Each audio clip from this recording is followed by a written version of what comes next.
I never know exactly when to start talking because it always has a lag. But anyway, I'll start talking now. Welcome, everybody, to Houston. We have a problem. I've got a special guest today, Shad Vick.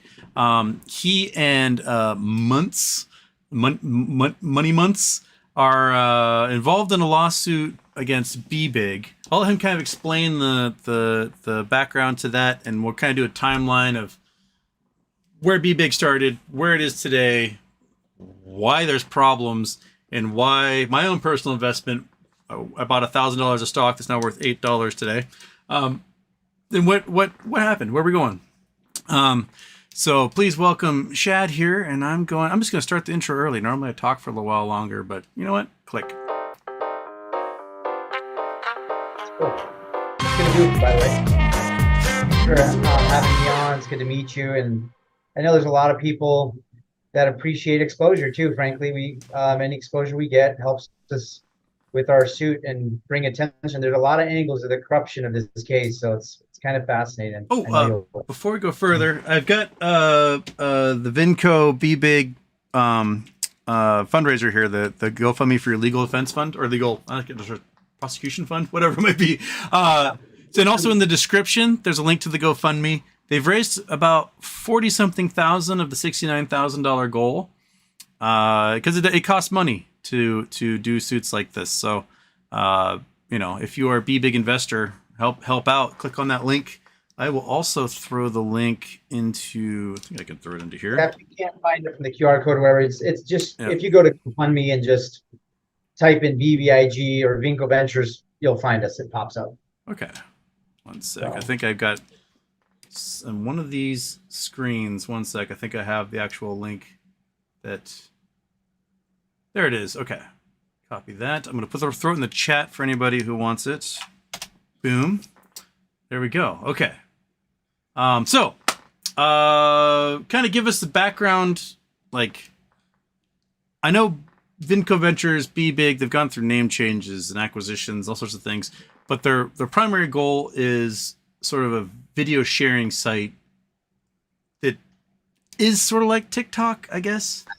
Yeah, I mean, honestly, if you really want to go back, and there's other people more expert on this, but there was a company called Edison Nation.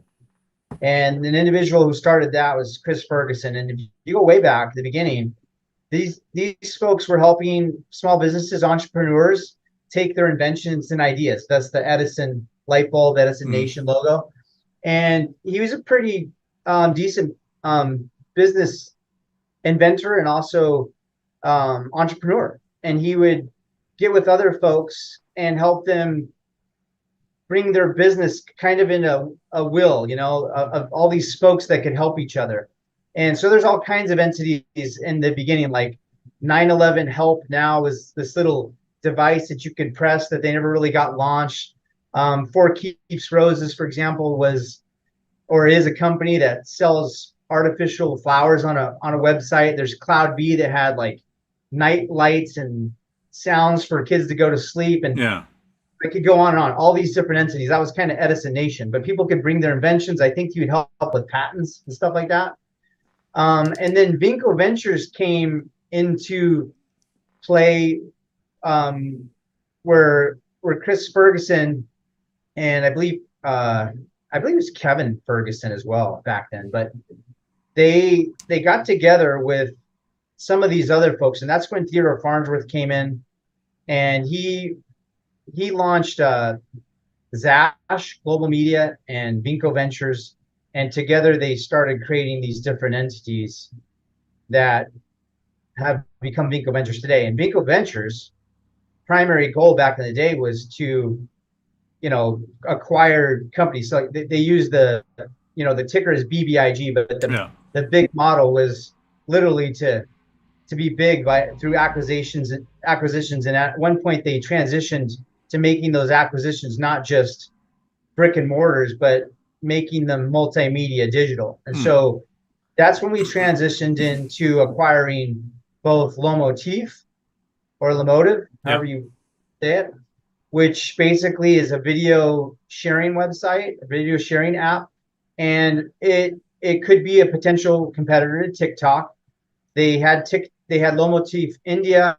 They had never really launched Lomotif USA, but the Lomotif app that everybody could create an account on and upload their videos to and edit their videos on, got up to about 250 million downloads. So if you go to the Google Play Store or the Apple Store, you can see the number of downloads. That was very attractive to investors because think about it, who doesn't have TikTok installed? All the news with security with China, right? With the possibilities that China's terms of service allow them to get onto your device, actually get onto your network, take your personal information, take even your personal identifiable information, besides your email, name, and phone number and stuff like that, but literally take your fingerprints and your photo and your fingerprint of your face. You know what I mean? I'm losing what I'm looking for, but basically these authentication pieces and do what they want with them. But I think one of the biggest things that made Lomotif attractive as far as the China TikTok deal goes is that TikTok has been building an algorithm that is different in China versus the United States. Yeah. And so they have been feeding, I would call it positive information to their younger age group, their demographic of teens and 20, 30-year-olds that encourages academics, encourages learning, encourages math and STEM, right? All the things that make a country competitive, right? And then you have them feeding a different algorithm to United States where there's, and we have data on this now, where they're sending videos that are just frivolous and useless. And I'm not against entertainment. I like a funny video just as much as anybody else. Yeah. But literally elevating the types of videos that get kids to do dares and to take on challenges where we've seen awful things happen, tragedies where kids dare each other, kids have died. And so instead of elevating the United States with a productive app that can really engage our society, they've just tried to compete. They've used it as a tool to compete. Now, and here's the kicker. Our market maker for Vinco Ventures is Susquehanna International. Yeah. I think it was the Niz on Twitter who was the one who originally found that out. And we're like, oh, our designated market maker, Susquehanna. So the whole community and social media, everywhere, Reddit, Twitter, StockTwits, everybody started, there's a really good DD community out there, but due diligence for users don't know what that is, but they start checking out Susquehanna, and what do they find? Susquehanna is part of ByteDance, okay? And they're the chief investor in TikTok. So how is it that you can have a competitive marketplace when your designated market maker is actually a conflict of interest with your main product, right? So we find Susquehanna is in conflict with our price action. We feel that anyway. And so what do? We tell our board, hey, board, you're the ones who can change this. And that's when we started seeing, at least in my opinion, why the price action of the stock seems out of line, because our board didn't respond to us. The only way to communicate with the board of directors is through investor relations. So you can send an email and say, hey, investor relations, we need some help. Can you guys look into our designated market maker? Because they're the ones who can tell FINRA and NASDAQ that there's oddities and there's anomalies that are out of line with a publicly traded company. Yeah. So we didn't get any help from them or from these other regulation authorities. And as the DD continued, we purchased AdRiser for a good amount. I think it was like $38 million. And then we see in the filings that Zash Global Media, who again is run by Theodore Farnsworth, makes this deal for AdRiser, and he gets a kickback of about $6.7 million to Zash. Mm-hmm. So we financed the acquisition, the shareholders, the publicly traded company, but then Zash gets equity and money. Yeah. Right. So we started to see all these types of anomalies. And when I don't know if you're familiar with the Colucci case, but there was a point where everything just kind of blew up because there's a press release that comes out. It says, hey, We think that the Vinco board thinks that there is a hostile takeover that's been initiated, and that the Farnsworth Group is part of it, Theodore Farnsworth, Lisa King, and other entities. And we think we've thwarted it, right? Yeah. And to this day, I don't think anyone knows the actual truth, because with that lawsuit, where Vinco said, John Colucci didn't have authority to get the keys to NASDAQ and make the halt. Yeah. They settled out. So Colucci, I think, got like $300,000 to walk away. They removed 3 of our independent board members, which are required by our bylaws. Yeah. And then they added 3 non-independent board members of people who had already worked for Theodore Farnsworth at Zash. All the while, during the same time frame, the Movie Pass folks come into play. And we had learned that, I'm messing up the time frame, but we find out Theodore Farnsworth is indicted for securities fraud in the Movie Pass company. So that shines a light on him. So like the people who had said, we trust this guy, like, don't worry about all this lawsuit stuff with John Colucci, and we trust Ted because he's a good businessman, he knows how to raise capital, he's got contacts.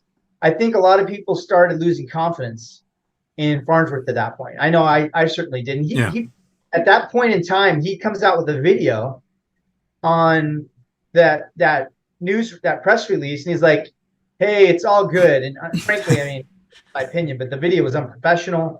Yeah. It didn't look like it came from a multi-million-dollar or a company with a supposed market cap of $1 billion plus, because we had some valuations that potentially Lomotif by itself could be a $5 billion company, right? And Advisor potentially 60 million at least a year. So like this company is very attractive to investors. And so Ted comes out with this video, and I remember the day I watched that video, I'm like, this guy doesn't seem legit. He seems like he's covering things. Just the body language and the way he was saying stuff, it just didn't seem right. And I was like, wait, did I buy into something that has dishonest people that are in collusion with each other? Yeah. And I really didn't know. And at that point, I started opining more aggressively. I started, I initially got into Vinco in 2021. So like around May. Yeah, it's you know what I mean? Probably around when I bought, somewhere in there. Yeah. Yeah, before the pump to 12, right? Yeah. And because I use Twitter as a tool for sentiment. And you can find some really good plays from a lot of great traders. I try to share good plays. And I remember a lot of people kind of seeing interest in BBIG because of the short interest. Yep. I'm like, oh, maybe I'll get in this one. And it had the volume. I mean, you know what I mean? If you have volume, you can look at price action and you can scalp. And so I did a lot of scalps and volume FOMO plays. Definitely, I like to do trades based off earnings and good news, but I'm really mostly a swing price action scalp trader. And then I'd like to do long-term investments too. Yep. So I was doing some scalps on BBIG on these volume plays. I wrote it up to 12. I got out, and then I saw it just dropping down, right? And when it hit 5, I was like, here we are. Yep. We're going to settle in at 5, and we're going to get another squeeze here in the future. And not in addition to that, I'm in an awesome company. By that time, I had done my research. I had seen the opportunities. There was this other thing coming up with Cryptide, and that if for every 10 shares of BBIG that you held, you'd get 1 free share of Tide, tax-free. It'd be a dividend. Get it, right? So, man, I was just like, man, I couldn't be in a better play than this. And I usually run 15 to 20 positions at a time, and then I have my long ones, right? Yeah. Do a lot of small cap, biotech. I do some OTC stuff. But BBIG was one I started settling into. I'm like, this one is going to be a moneymaker. Yeah. And the press was so positive. The community was so strong. They were like, this is a play you want to hold on this one. Yeah. So I started doubling down a little bit, and I started getting strong in that $5 position. And I don't know if you remember, like, I don't know if I could even share a screen with you, but I think I'm going hopefully to pull you up can. the graphic for me. I can share with you screen. I think so. Yes. Yeah, let me show you something here. Put on the old man glasses here.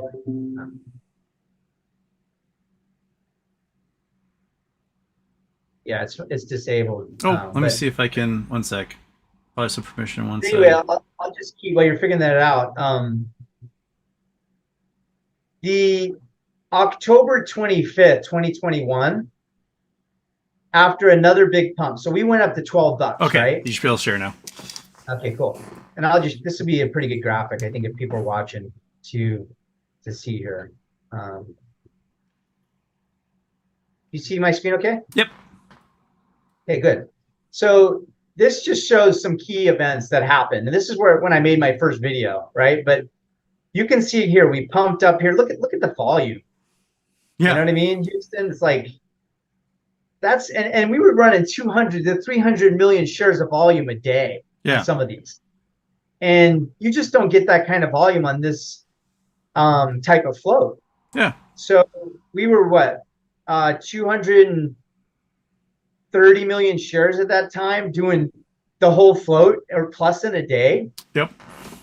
And so we pump up here, then it comes down, it pumps back up, and then at the end of this pump, like when it just drops down, look at the gaps in here, right? Yep. That's when Ferguson resigned and Lisa King was appointed.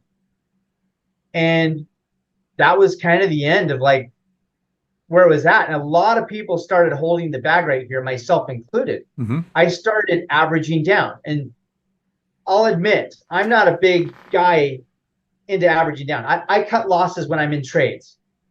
Yeah. But at this point, I had decided this isn't a trade for me anymore, that I am now an investor. Yep. Okay. So I changed my mindset, and I went from, getting out to like, no, I can make a lot of money off this. And so I started averaging down. When I would see some bottoms here, I would say, oh, the price action's good. I'd buy in heavy. And then when it finally got down to here, and I'd spent quite a bit of money averaging down, I was like, we're in good for sure, right? Yeah. And I remember I was holding Clove, Clover Health. Yep. And I still hold a lot of Clover Health. I'm actually going to hold that one for a long time. That's a Medicare company. They do insurance. It's got a SPAC deal with it in Chamath, and some people don't like that. But when you're dealing with insurance and federal government, you're going to get paid your premiums because you get your money from the federal government. Yeah. I really like that in the AI with Clove. But so I kept a big position, but I also sold a big part of my Clove. That was my biggest position at the time. And I said, great, the market's down all across the board. It's not specific to any one ticker. Yep. So BBIG is getting beat up, but so is everybody else. And the economy was going down, right? So it's we were facing government shutdown. Right. Yeah. And I didn't have all the information I had yet. I was still waiting for Cryptide to be announced for the Zash merger to complete. So we had two awesome catalysts: Zash merger. We had the Cryptide spinoff and that kind of stuff. And so it's like, there's no way I can lose. There's too many catalysts. The economy's just playing its game with this ticker. We're hitting the bottom. And I tax harvested Clove and I threw it into BBIG. Yep. Dude, biggest mistake. I mean, like, I threw some big money into this, because I had, it's public out there because I have the lawsuit. I have to disclose my shares. But, I had 236,000 shares. Yeah. BIG averaged at $2.13 pre-split. Yep. Pre-reverse 1-to-20 split. And I could have got out of it. But again, I was in it, right? I believed we're doing good. And then so this pump, and it comes back down. And then each time after this, it just continues to drop. I know. And we never really got the inertia from the Cryptide spinoff. We saw Cryptide It, was just a mess. it took forever. I mean, they announced, oh, we're going to do this, October 27th, 2021. Like, oh, and we're pushing it back to November. Now it's going to push back to December. They pushed it back for 8 months. And by the It time was they terrible. did do it in May of last year, it was like this, like, I don't know, it was like a weak little fart came out. Like, just, It was like, terrible. poot. And immediately, when I saw it hit my account, it was supposed to be $10 a share. I never saw it in my account at higher than 6, and it immediately just got hammered down to nothing. Yeah. It was a complete bogus, took forever. And then, 2 months later, there's a halt because the insiders are suing each other. Yeah. Yeah. It's a mess. And there were even people who never even got their shares or couldn't trade them. Like I remember some folks from Canada, for example, they went in, they couldn't even sell their shares, Yeah. despite the halt. So there's just a lot of messes with that stuff. Then, kind of the history with that is it changed tickers so that they could hide some of their, just toxic financier corruption 101. It's got all the makeup, right?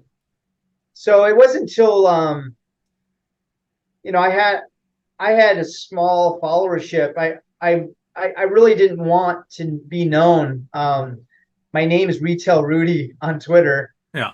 I had a mask that said, I'm an ape. I remember my son Lucas came to me one day. He's like, "Dad, what is that?" I said, "That's me. I'm RetailRudy." And he's like, "What?" He really got a kick out of it because here he is, a 12-year-old, and he's like, "What? You're RetailRudy? What's this about?" I'm like, "Well, I don't want people to know about our family and our finances, but I do want to share stuff about my trades, and I want to, learn from other people." And he's like, "Oh, that's really cool." Got him into investing. Yeah. And so every day he'd come down like, "Hey, how's Clove doing? How's GE doing? Yeah. How's BBIG?" And then he took a class at school that they have all the kids take for stock trading, and he was really excited, to share with me about some of the things he was learning. But in December, I think it was December of 2022, I decided, you know what? I'm taking the mask off. I made this video on YouTube, and I built a website because that's what I do for a living. I build websites and software for small business. And so I said, this is the one thing I can do. I can help organize this. And I had built some awesome relationships by them with other shareholders. And, they helped me. They said, okay, let's get people signing up for the site in case we find out it's truly corrupt and crap hits the fan. We'll already be organized. Yeah. And at that point, we weren't even asking for shares. People to submit their shares. We're like, just give us your name, email, phone number, and if you feel the same way, that's literally how the homepage was. Like, look at this video, and this is what we believe. And if you agree, sign up. Right. Yeah. Next thing you know, like, we've got 100, and we got 500. Then we started capturing share amounts, and then people started resubmitting. We would delete the duplicates. Next thing we know, we've got 10% of the float. Yeah. Then we got 20% of the float. Then we hit like 25% of the float. And we're like, wow, the stuff we see on Webull and these other publicly traded brokerages is accurate. We probably own 80% of the float because you never know. Yeah. I mean, I didn't even know about the website until the other day, so I haven't even finished signing up for it. With my measly little crappy whatever shares are left. Submitting a round of declarations tomorrow. So anybody, by the way, anybody who wants to go to bbigfamily.com, if you submit your declarations tonight, there's likely they'll get submitted to our attorneys tomorrow, and they'll be submitting the rest to the court. All right, let's put it in the chat there. We did that. We did that website. We started organizing, and so many people came out of the woodwork. I mean, even to this day, some people I can't talk about because I'm in an active case as a plaintiff. Yeah. But shareholders, non-shareholders. If you look at Syracuse, just the local Syracuse court records, there's about 12 lawsuits against Theodore Farnsworth up there. Yeah. Well, here, there's about 5 lawsuits against Vinco right now in Nevada court, Yeah. let's unshare your screen so we get your face back in here. I think currently both our faces are hiding behind my animal camera here. How do I unshare? Haven't done this for a minute. Goes, I think up top. I'm there, but oh, stop share. Duh, red button. There we go. All right, we're back. Okay, so A lot to unpack, you know. yeah, we have weird, shady stuff from the market maker side. We've got shady stuff from the insiders. What is it? Do you think Farnsworth's trying to hide? Like, do you think he has a short position on the company and he's just trying to milk it for everything he can? Do you think he was doing vulture capitalism and just trying to burn all the equity and give it to himself? Like, why are they being so shady on their end in the company?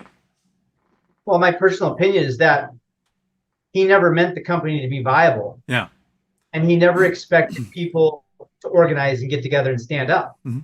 Because typically it's not that way, but we have tools now to do that, right? Yeah.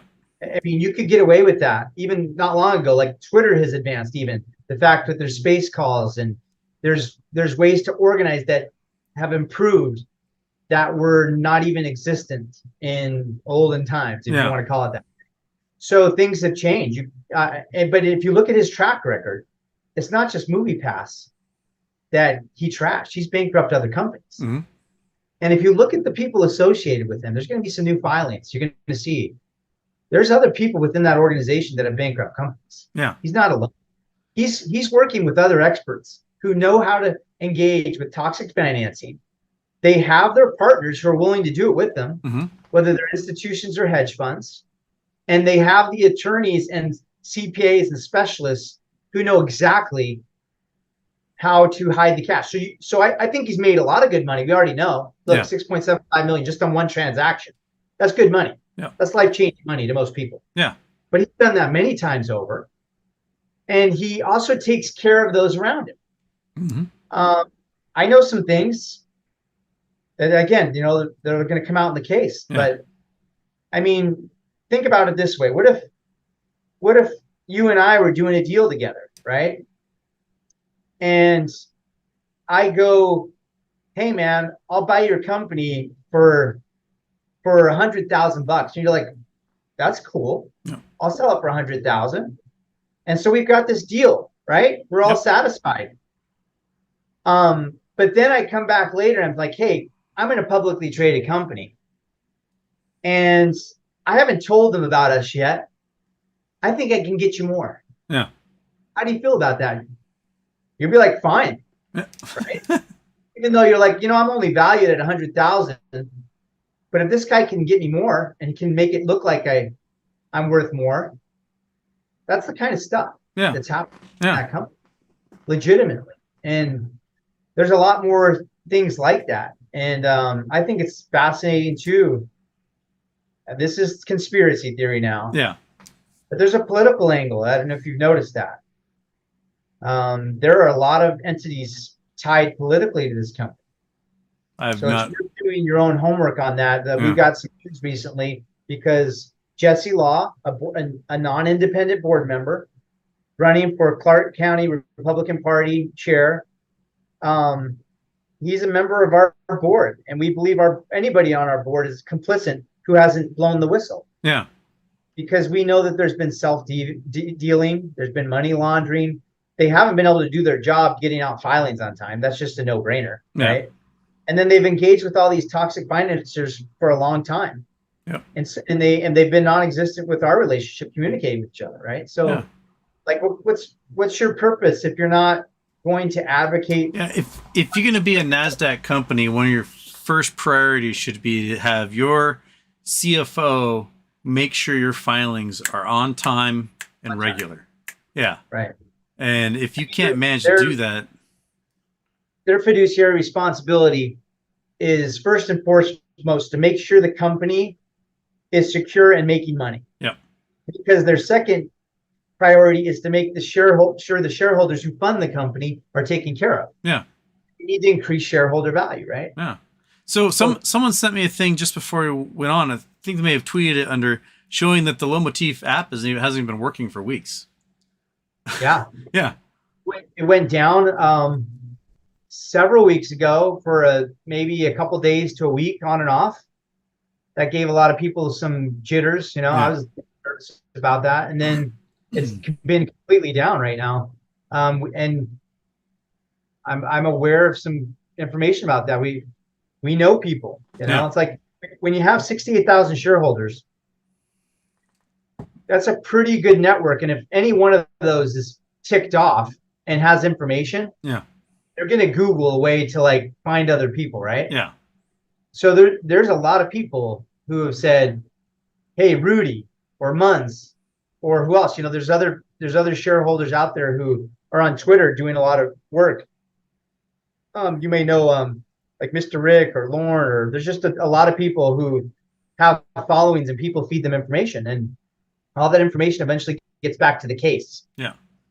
And so we know a lot of stuff, like without even having done discovery yet. Yeah. We've been able to do some discovery because people volunteered information. Either they feel screwed by their own company, or they are a whistleblower, or they used to work there. You know what I'm saying? There's a lot of people that come out of the woodwork.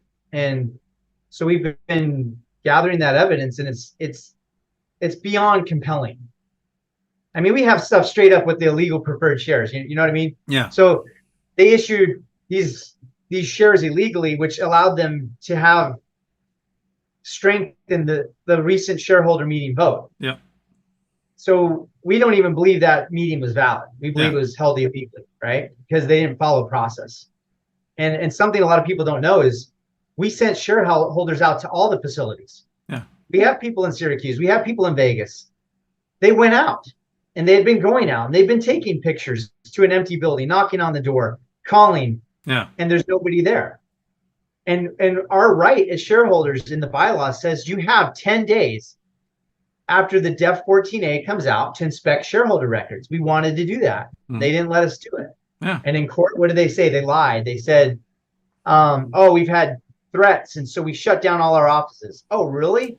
And you're not going to give us a means to inspect shareholder records? That's you can't abdicate your responsibility because of things that happen in life, right? Yeah.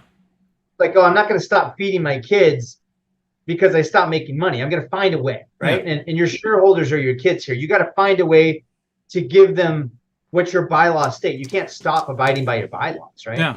And so they needed to find a way, like, we can let you inspect shareholder records virtually. If you can hold a shareholder meeting virtually, you can certainly let people inspect shareholder records virtually. And they didn't provide that to us. They just make an excuse for it. And it's been run of the mill over and over and over. That's just their modus operandi, is to make excuses, right? So I think there's some good people in the company, both at AdRiser, Lomotif, and Vinco. I think there's some really good people in there. And I think that it's hard to be surrounded by aggressive, corrupt people and speak up. Yeah. Think about it. Even if you're in a board meeting of 5, right, with the presidents, and they're like there's 7 people in that room, and you're the only one. It's tough, man, because it might be your job, like your family. You feed your family as maybe you're the, you're an executive position, but you're not the board member. You're not the CEO. You're not the CFO, right? Yeah. But you're sitting in this meeting with the board and other people, and you can't say something because your job's on the line. And you're like living a life where you got to feed your family. So it's a tough position, both the internal politics of an organization and then just the financial position that an employee is in. Yeah. But, there's people leaving now. I talked with somebody today, and they've been struggling for 2.5 years over there. Yeah. So think about that. So we finally got the guts to say, I'll speak out. Yeah. Right. So the base of your lawsuit, like what exactly is it that you're pursuing for the injury and the relief? What is it that you're looking for there? Initially, I mean, I kind of have to back up to give you a little history if you don't mind, but Got plenty of time. We first said, okay, if we can't fix the company with communication, maybe we can change out the board. So when the pre-14A came out, I scoured that thing and I saw an opportunity. It says in there, we can nominate board members. Yep. That's what we did. We got people together. I tried to reach out to people, those who would pick up the phone that were shareholders that I knew through these different communities. I talked to. Unfortunately, some people I wasn't able to get to who I thought would have been really good candidates. But we ended up getting Christopher Muntz, Lauren Ross, and myself, because we wanted a majority, right? Yeah. We wanted to have 3 members who could have some say on a 5-member board. And we got an attorney who's a shareholder, and he's like, yeah, I'll help you with the nomination the best I can. He's like, I don't do this kind of work for a living, but I'll help you. And we put together a nomination packet. And it's fascinating too, because during that time period, we had a pretty strong committee of due diligence people, like legitimate shareholders who had I either went to or they came to me and said, hey, how can I help? Yeah. And I said, well, let's sign an NDA together and like, let's do this right. Let's try and make this confidential and professional so that we can hold ourselves accountable to each other, right? And we ended up getting quite a few people like that. And we send the nomination packet. What does Vinco do? They're like, I don't care about you guys. And on technicalities, they denied us, right? Yeah. They denied the packet. And we even saw some of the things in there didn't matter, right? But so that aside, we're like, okay, what do we do next? And we had always been trying to get an attorney who could help us, but that's actually a daunting process. I don't know if you've ever searched for an attorney. No, before. If you're trying to get an attorney with securities law is absolutely impossible. I'm in the MMTLP side of it for that, and you know, we have Rosa to Wheel in Florida, and she's a lawyer representing herself, and that's about all we can afford. So yeah, it's daunting. So you know exactly how it is. Yeah. So I was shopping around. It's not like a personal injury attorney. They're on every billboard and they'll work contingent, right? Yeah. This is different. I learned the types of attorneys. There's shareholder attorneys. There's attorneys that combat the brokerages that'll go after TD Ameritrade and the Schwabs of the world. Yeah. Those are securities attorneys as well. There's proxy security attorneys. There's derivative security attorneys. There's state. There's federal. I mean, there's proxy solicitors. So it's like you have to go through. You have to learn that process till you finally go, okay, I need a securities attorney that specializes in shareholders' actions that's specific to nominations or specific to. Yeah. So we finally had an attorney that was going to help us with the nomination. And that's when we started a fundraiser. Mm-hmm. And he said, I need a 25K retainer. Yeah. And he was in Nevada. So we're like, this is great. We found somebody, get the fundraiser going. People are donating. And then he comes back the next day and he says, oh, your company headquarters for the annual meetings in New York. I don't have jurisdiction there. So he's like, I'm not licensed in New York. You need to find somebody else. I'm like, oh man, we just announced fundraiser. Yeah. So here we are without an attorney. And we're trying to stop the annual meeting. Yeah. Because they've announced dilution, they've announced reverse split, they've announced acquisition, the BBIG, the Icon Publishing thing. We're like, oh no, this is Zash all over again with that Icon Publishing TED again. So it's like, shoot. So we can't get an attorney in time before the meeting. So we went into court by ourselves. Yeah. We're like, okay, it's the first time I've ever done this, but we got nothing to lose, right? We went into court. We flew into Nevada. We learned the courtroom there. You have to go. We were in that building all 16 floors looking for information because nobody will help you. Yeah. Like we can't, legally we can't, but we navigated. Daryl and I were there. Daryl's a defense attorney in Santa Barbara. And he's like, I know legal, but I don't know securities legal. I don't know Nevada legal, but I can help you guys. And our group, our committee was like, hey, we got nothing to lose, Daryl, man. If you're willing to help, we'll take it. Yep. And Muntz was willing to help being a plaintiff. He's super sharp. He knows a lot of the technical side with regards to the toxic financiers, and we thought that was the angle. So we kind of submitted the whole kitchen sink. Yeah.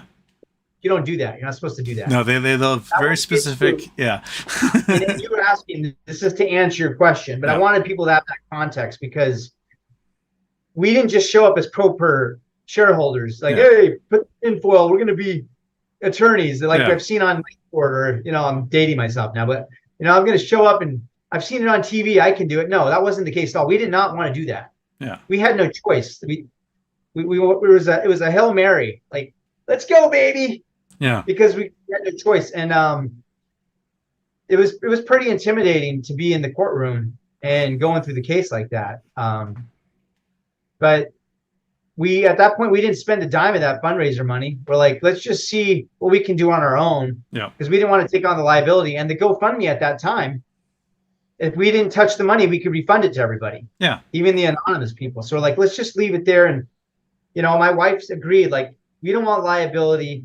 Together, we just said we would fund the travel and the hotel and the case and the fees and the serving until we knew we had a firm that would represent us. Then we would accept the money. And we ended up not getting the temporary restraining order. We had put in there, we want a halt to the stock. Yeah. We want a temporary restraining order as part of our injunctive relief. We want the board, but you just can't do that with a publicly traded company. And we didn't know the law that way to that type of suit. And so, but what was good is we got our testimony public and into the court record. And we also got to see the defense start to present. Yeah. And they couldn't really defend a lot of the things we were saying, even though procedurally we may not have done things properly. Yeah. They couldn't defend the evidence. Mm-hmm. So then we get a new law firm. And before that meeting, they sent a letter in. So we were still before the meeting. Yep. We have a law firm now. They sent a letter, said, if you hold this meeting, we believe it's illegal and we will pursue you legally. Yeah. And that's what started the case. And then they amended our complaint. They said, yeah, you guys did a good job, but in the business civil court, derivatively, you need to show that you have this, and this. Yeah. So they cleaned up our complaint, kept the bulk of it in there, but just made it procedurally correct. And they said, hey, let's go back and get declarations from the shareholders who are willing. Yeah. And we've got like 1,100 shareholders. We submitted 985. Yeah. But now we have I think maybe 1,200 who have said, hey, yeah, I want to be a declarant. I believe in this case. I want to help give you guys standing. Yeah. And that's where we're at. So that's a call to everybody. If you want to be part of the case and give us standing, you can still submit on bbigfamily.com. But their declarations were submitted to the court. If you go download that declaration, you'll see your name on as part of the case. You're not the plaintiff, but I consider you part of being a plaintiff if you submit a declaration. And initially, we weren't seeking any compensation. We're just like, let's just steer the company right. Let's just fix it. Yeah. The nomination for board members was about, let's just try and fix the company because we still believe we have good assets, right? Yeah. But that didn't happen. So the court case is now to do just that. Now we're saying we want a receiver, and a receiver is court appointed. The court says, hey, this individual has expertise going into publicly traded companies. They're going to make sure that they take a ledger, of all your assets. They want to see how much money you have, where the money's gone. They want to see what the board's been doing. What are the minutes of the board? They just take an inventory and then go back to the court and say, hey, judge, I think what these plaintiffs say is true. And have you ever encountered Laser Haas? No. So I had him on the show a couple years ago. He was the court-appointed receiver CEO for eToys.com back when they were being destroyed by Bain Capital. And in the day, Bain Capital kind of destroyed every toy company in America. KV Toy Hobby, eToys, Toys.com, Toys R Us. That's where Romney got his reputation, you remember? Yeah. And so he was the court-appointed CEO to take over and kind of figure out what's going on.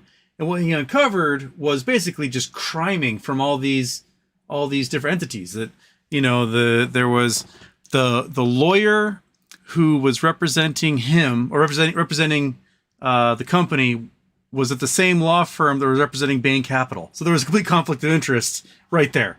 And, you know, and then that lawyer ended up like becoming a Delaware Chancery Court judge, and it just was just a giant mess. But yeah, so ideally, you know, you get one of these court-appointed guys to go in there like, okay, let's fix these things and figure out what's going on. That's what there's a court-appointed receiver for FTX right now doing exactly that. So yeah, so like there are people whose job, like they're pros. They're like the super diplomats. Like most ambassadors around the world are like, you know, a guy owns a car dealership chain and he donated a bunch of money to the president and make him, you know, ambassador to Lebanon. But then Lebanon goes to war. The ambassador's like, I'm going to die. And so they pull him out and put in like the actual diplomat in charge. That's the receiver CEO guy that we would need to have. Right. Yeah. I mean, hopefully. I mean, I don't know much about the receiver name we submitted. Yeah. Our attorneys know who he is. He has a great resume. He's been in this court before. Yeah. He's been appointed by this court before, so he's got a reputation. They trust him. Yeah. So it's not like we just said, hey, let's grab any old Joe to be a receiver and to have to fight for it. He's credible and has the resume to suit, right? So, but that FTX thing, guy's getting away with it. Mm-hmm. Yep. Can you believe that? Talk about political angle. You know, BBIG's got the political angle, but you're starting to see there's power. Yeah. Political parties. I mean, money went to Ukraine. Remember FTX, dude? Money went to Ukraine and back. Yep. I mean, and it was all funneled through politicians. Yep. No wonder why he's gonna get away with it. Yeah. And I don't know if that's true at all here, but there's some people alluding to it. Mm-hmm. There's some people alluding to the fact that, you know, why do these connections exist? The Inquirer thing was funny. How the Wall Street Journal wrote about how they quoted Ted was fascinating to me. Yeah. Like I never expected to hear about that tabloid, and you know, we know that their model was to get dirt on people, right? Yeah. And then to put people under non-disclosure. It's basically legal blackmail. That was their model. Yeah. And it worked. People read it. But I never expected Farnsworth to talk about it in the Wall Street Journal about Trump and boxes of stuff. It's like, what the heck, dude? And then you see Jesse Law, and he's running, and then, you know, I don't know much about this other case with Vincent Butta and Jason Ma, but their attorney is on the Republican National Committee for, and we've seen out there, and you can just, I don't know what to believe. It's information, but you know, there's been a lot of posts out there that she knows Jesse Law very well. Yeah. So deduct what you can from that. I'm not going to opine on that too much, but it's fascinating. And then you got, you know, look at Eric Noble. He had campaigned for a Republican Party, and you got Eric Finman. I mean, there's just a lot of connections. Yeah. I could include Ross Miller. He's a Democrat though, but just I've never taken an opinion on Ross Miller. I think he came in. He was the first one to actually do things for the company. Yeah. He was laying off people. He was saving us money. And here's what's fascinating. Jesse Law in a debate, I think it was yesterday or the day before, but there's video clips on Twitter now. They said, "Oh, look, you worked with Ross Miller, and he's a corrupt Democrat." That's what the Republicans are saying. Of course, they're going to say Ross Miller, right? But Jesse Law says we fired Ross Miller. Okay, so they obviously, if he's willing to throw Ross Miller in the bus, that makes me think, well, maybe Ross Miller was an advocate for shareholders. Yeah, because if this guy sucks so bad, if he's willing to do it, I mean, in Las Vegas, dude, it's a small town. Yeah. Throw someone under the bus, you better be willing to commit to that, right? Like, so I know Ross Miller, he reached out to some folks in the community. I never heard from him myself. I tried to reach out and communicate directly, and some folks said, yeah, he wants to talk to you. I'm like, oh, I gave him my phone number, stuff, but I never got the connect, unfortunately. Yeah. But So Ross Miller, if you're out there. Yeah, but I don't know. I don't have an opinion on him. It was an interesting set of facts how he was in the courthouse and appointed so quickly, knew the attorney that was actually advocating for Vinco, Yeah. and the judge is like, yeah, that's fine. So I don't know if we'll ever know the exact details, but the people I know that seem reliable have said it seemed like it was a clean deal. Yeah. But I don't know. I mean, I have opinions that I don't even want to share here. It's just because it's too crazy, So I don't like to opine without facts. Yeah. When I do, I really want to say it's like, so I've never taken a side with Miller, but I did take a side with Finman. I thought he was terrible. Yeah. Because he came out as a potential partner of our company, right? Shouldn't partners always be unified and on the same page, and we hug each other, Yeah, right? they're a partner. Like, yeah. Here's that CEO, we're Vinco, and he trashed us. Yeah. He trashed Vinco, and he trashed our CEO and our president, and he tanked the stock, man. Yeah. Like, I was like, you're no friend of mine if you're tanking the stock. And then he made commitments later on, like he was let go or whatever. He's out his ash, and then next thing you know, he's making commitments for space calls, and then not showing up and bigging out, and nothing ever happens. And nothing burger. So go back to last summer. BBIG gets halted by FINRA. They get one of the rare U3 halts that's only happened to 3 domestic companies before. And it's based on 2 of these board members suing each other. Or was it C-level execs? I can't remember which ones. That's an area I didn't really study very well. It kind of went for me. Okay, yeah. So I only know it in passing, because like, what the heck? Why is the stock all of a sudden halted? But apparently, 2 of the members of I can't remember if it was the board or if they're C-level execs were suing each other over something petty, completely unrelated to the company, and you're not talking about the Colucci timeframe? I was last August, I believe. There was a halt for the Colucci timeframe. Yeah, let me see if I can search here real quick, because that might be what you're thinking. But there's other shareholders who remember more of the detail. I mean, I remember a lot, obviously, but I don't remember everything, man. Because it's a lot. So to digest with this ticker, and that's also why it's a challenge with attorneys. Yep. Now look, I got hit by a car. Oh, what address? Do you have video of it or not? Right? Yeah.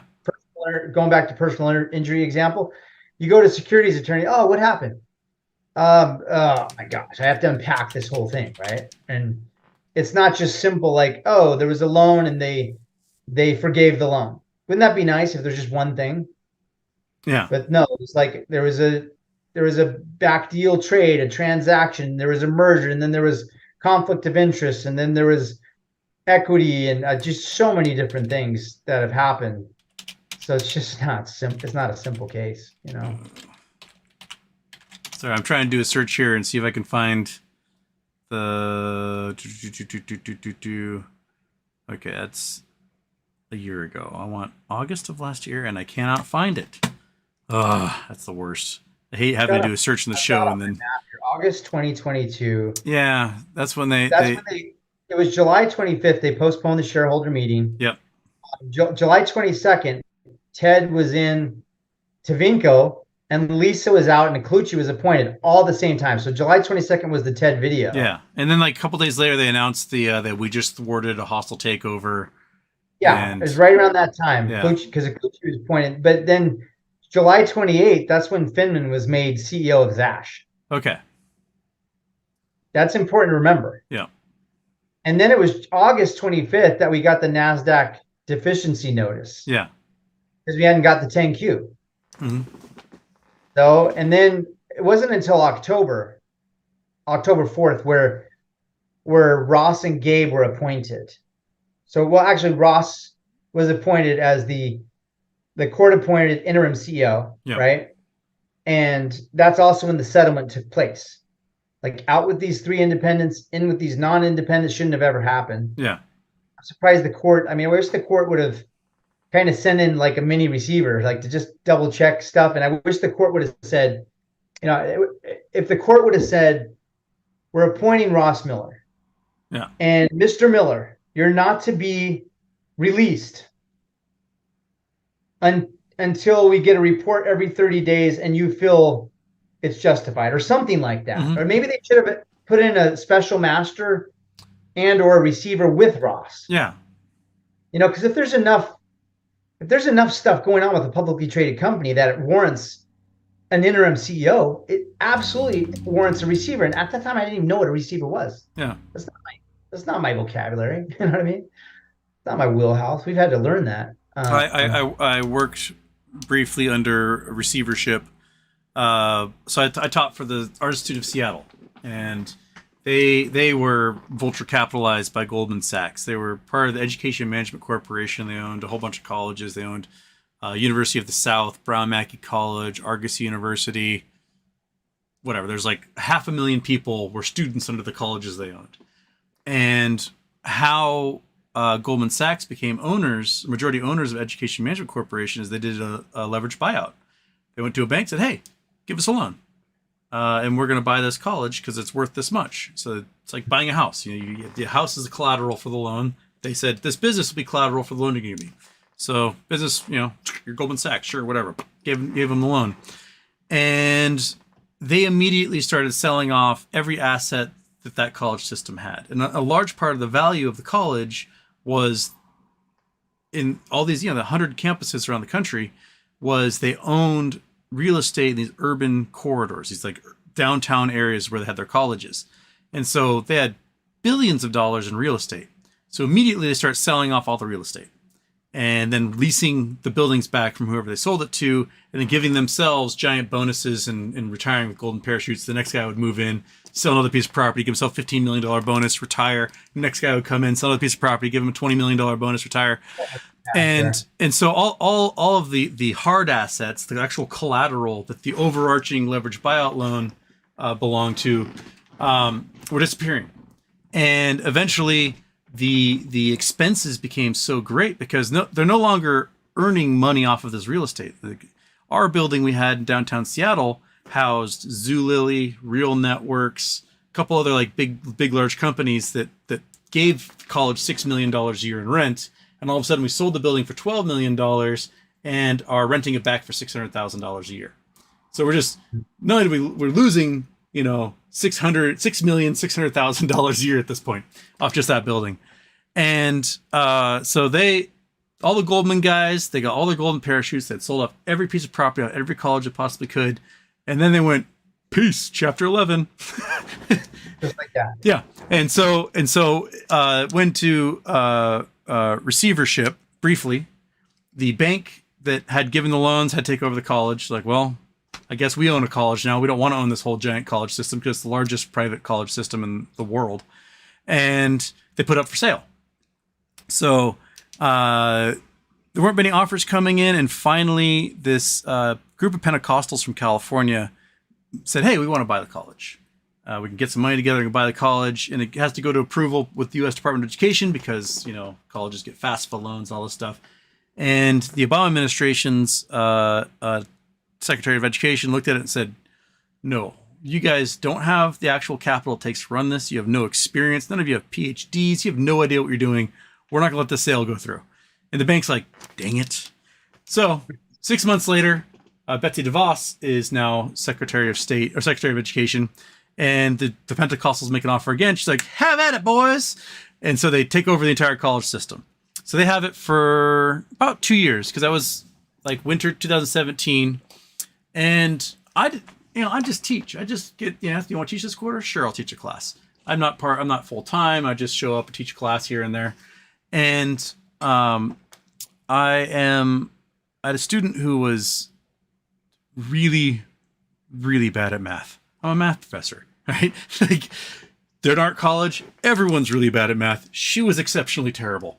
So I had a day, I was like, you know what? I'll come in the city. We'll sit down and we'll work on this. And I'm going to help you get to the point where you can graduate with your interior design or fashion design. I can't remember. And so she's doing work, and the math we had to do was all on the computer. It was awful. No textbooks.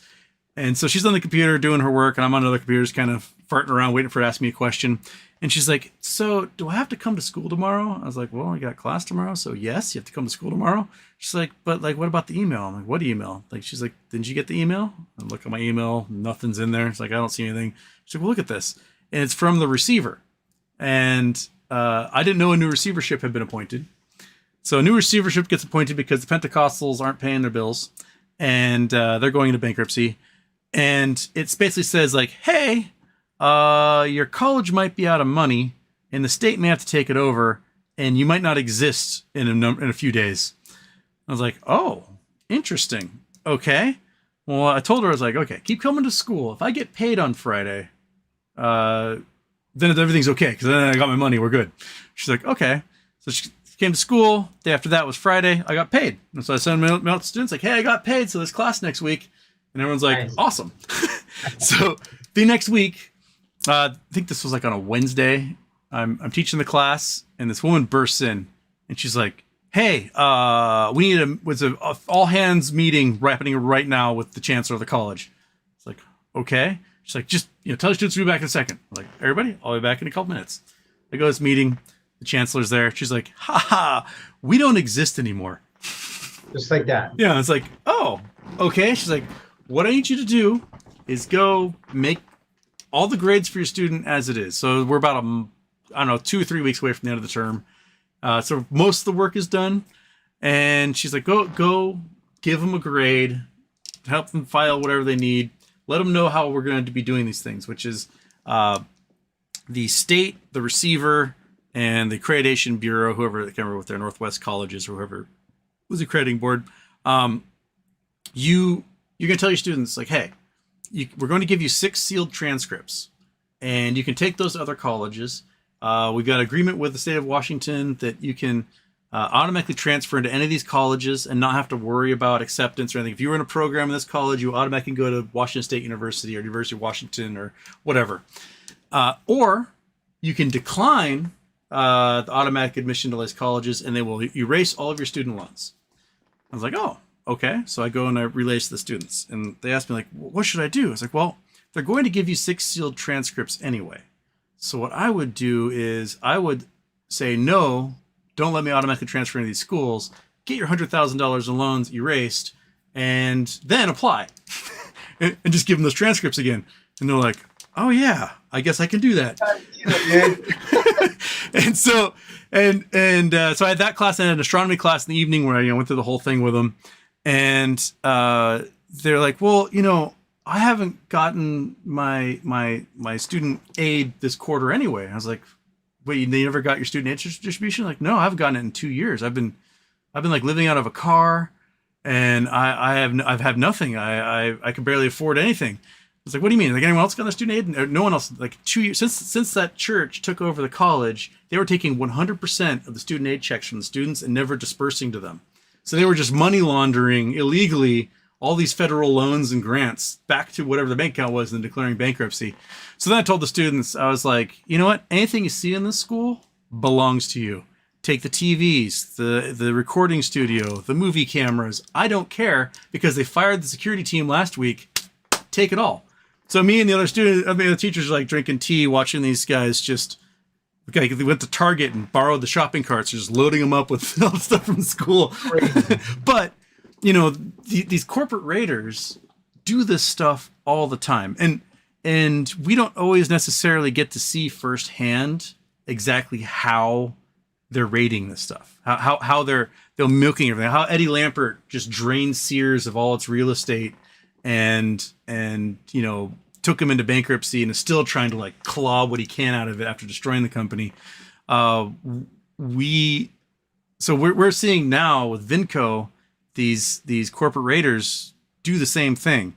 And what you're trying to do is just like open the book on them. Just like, this is what they're doing, Your Honor. Help. Yeah, I'm curious. So you have a master's? I have 2. Yeah.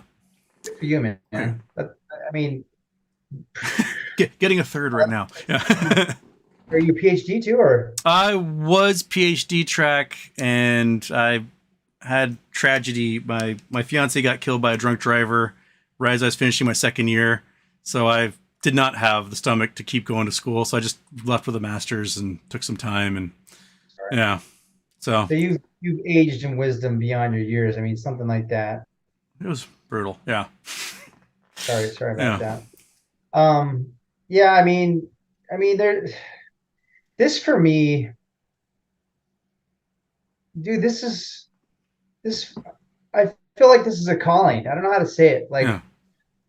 I don't know if I'll get my money back. I feel like there's a decent enough chance that I will get. There's enough strategy, like, because we can't share all the strategy right now, but right now our goal is to get a receiver. Yeah. Stop the bleeding. Okay. Yep. But there's other stuff with toxic financing. There's other stuff, other types of legal action that is absolutely on the agenda, but we have to get the receiver. Yeah. That's going to hold a lot of weight. Mm-hmm. And with other stuff that we're trying to do. But I, like I told you in the beginning, I'll cut my losses on a play. Yeah. But when somebody comes into my house and steals something from my family, it's different from an investment where I knew I could lose my money in an investment. Yeah. Like, oh, this didn't work out.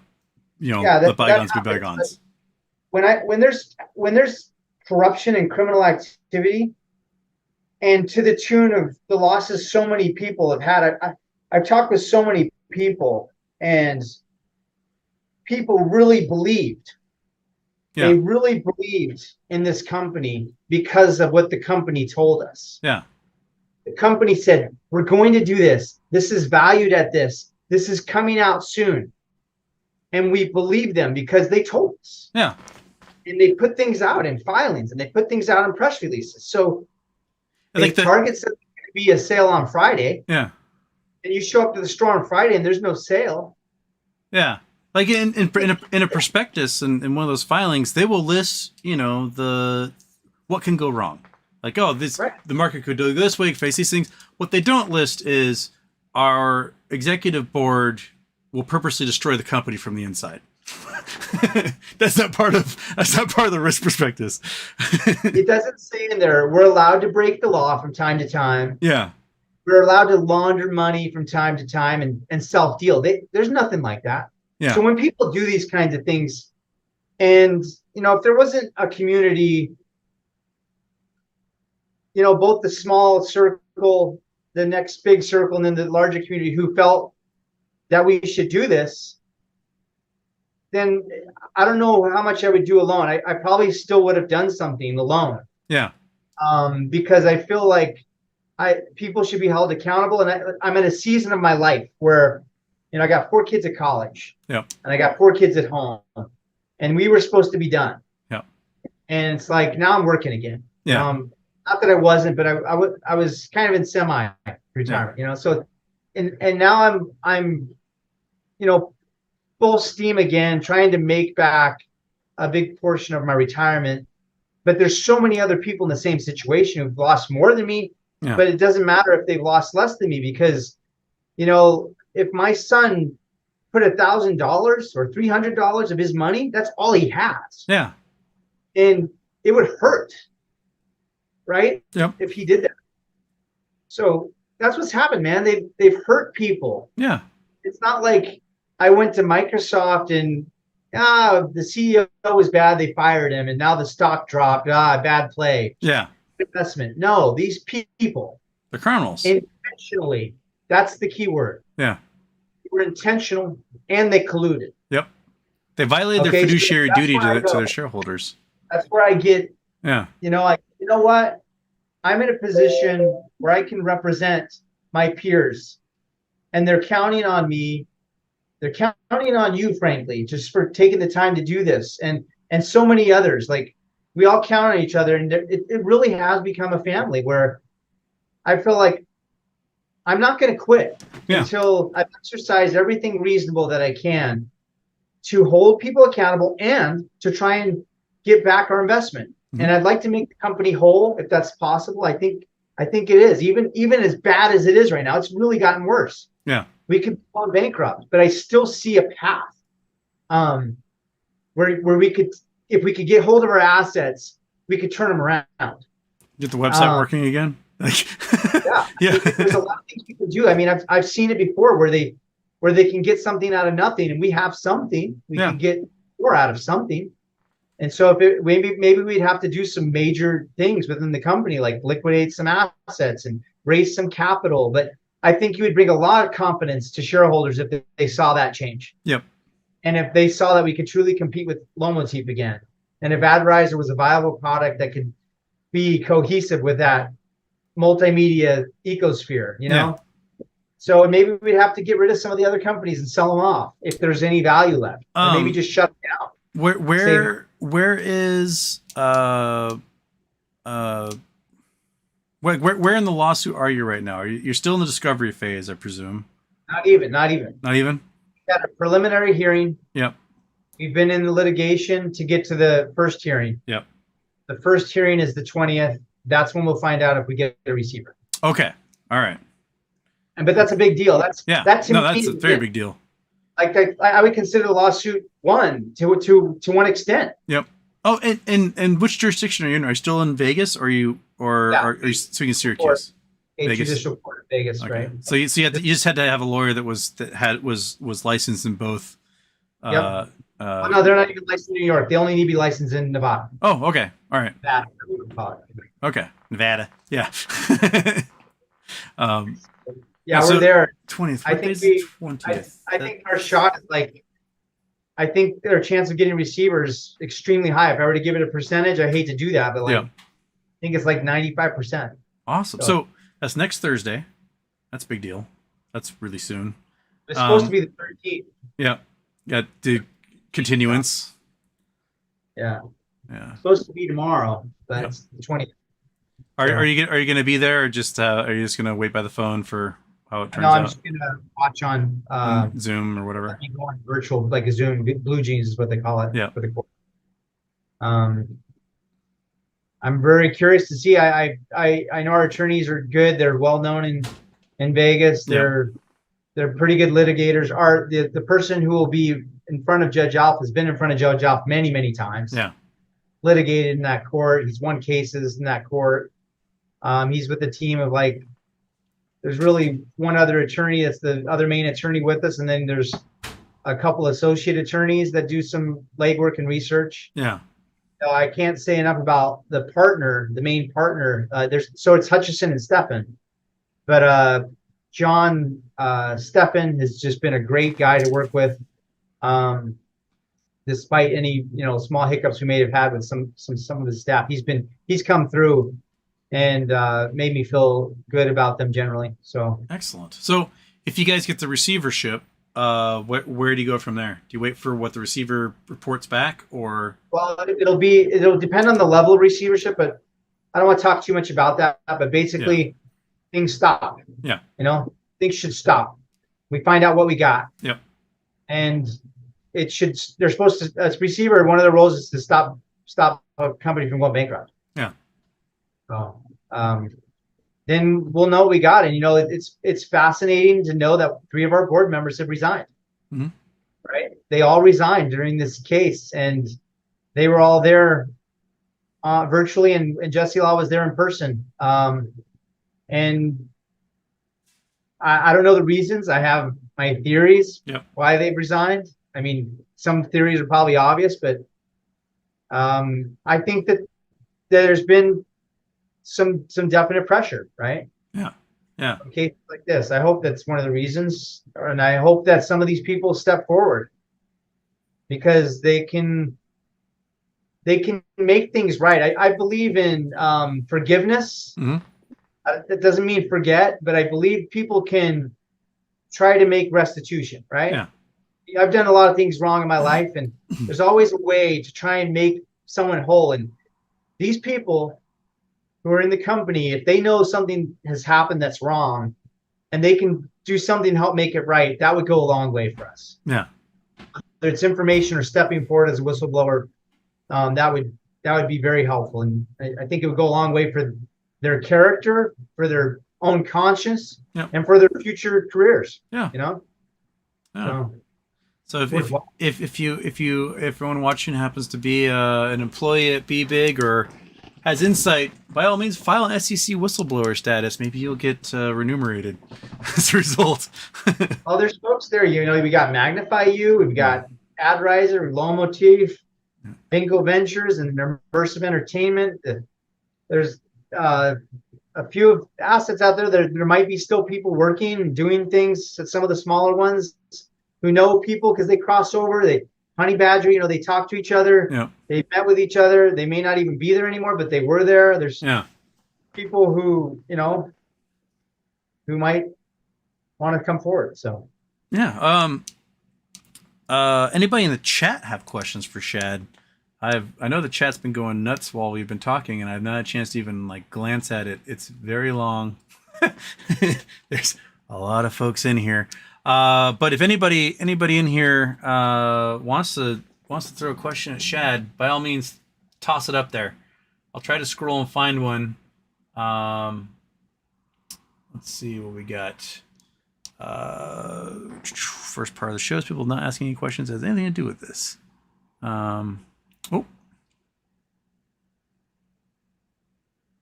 Okay. It's like, all right. Okay. People saying much love. Whistleblower attention, get paid first, don't wait. There you go. Shad, you're the man. That's not really a question either. Just lauding your manliness. thanks, my bro. Real question, SPF 15 or 30? Always go with 30, Jason B. Shad didn't answer that for you. CC Crispy, Shad, any news on Hyper Reels? I don't know what that is. Hyper Reels? Maybe something that Lomotif was doing? I don't know. I don't know anything about that. Okay. Yeah, I mean, I don't know about the progress of that app or, you know, like what was the Loop C or whatever. Yeah, I don't know much. You know, I can't even be able to use it, but I don't know much about that. That's a good question. Yeah. So I wouldn't know though. I don't even talk to those guys. I'm just like you guys.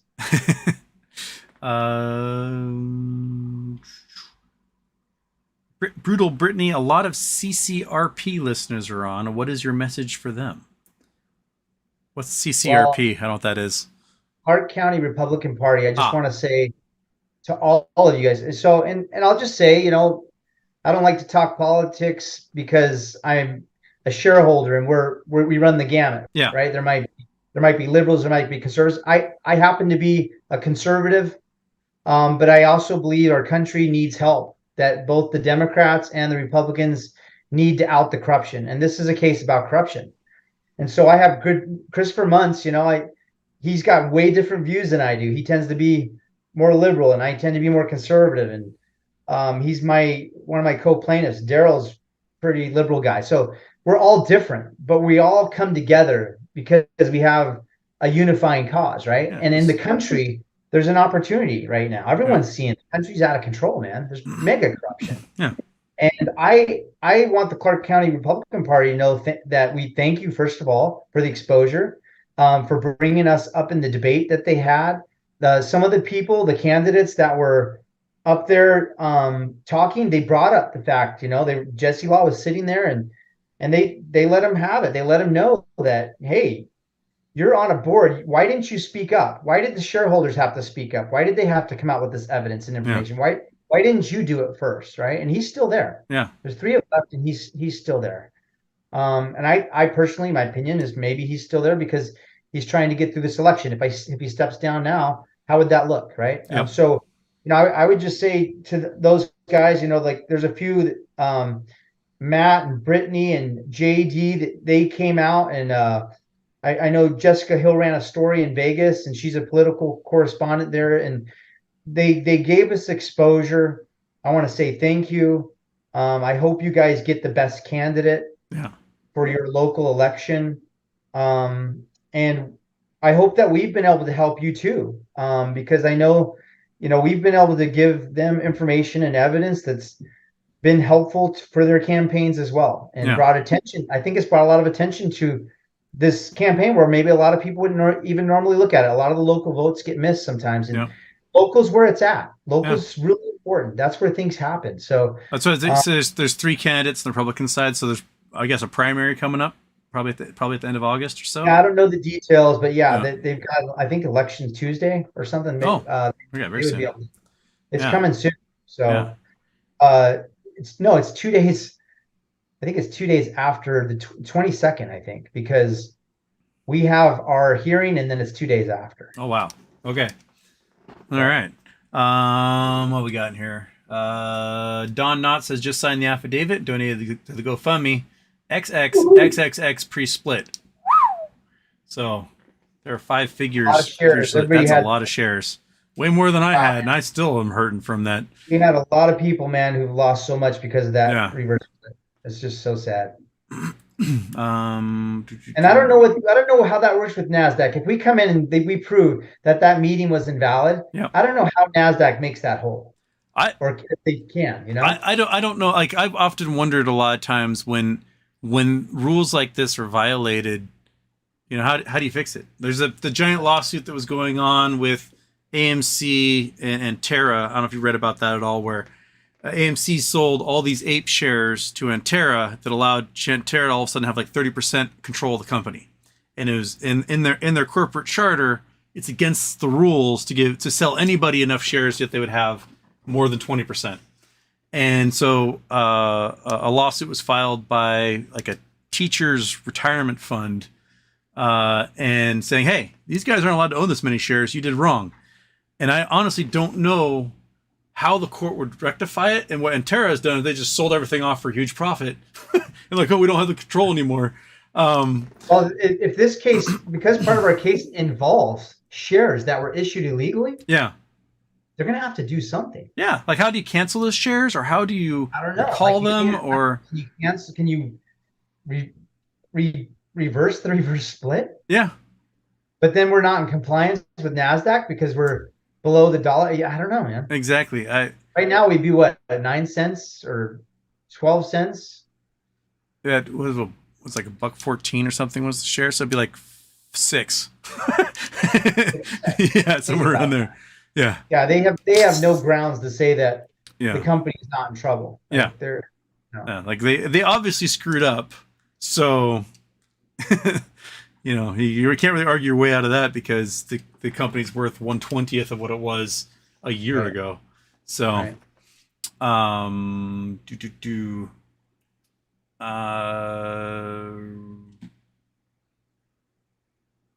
right.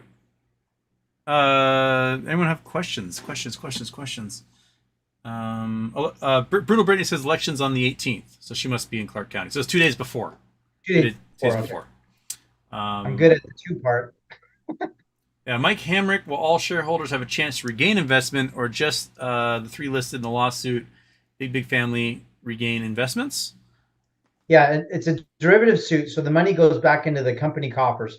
But our attorneys, when we did the amended complaint, they put in their seek damages individually. They said it's the best thing to do is just put it in there. Mm-hmm. If we get damages individually, we're going to share it with the declarants. Okay. We're going to find a mathematical equation based on the shares that they hold, and we're also going to go to the GoFundMe and see who's donated there. And we've actually come up with an equation where it weights both of those based on donation and shares. But you have to be a shareholder. Yeah.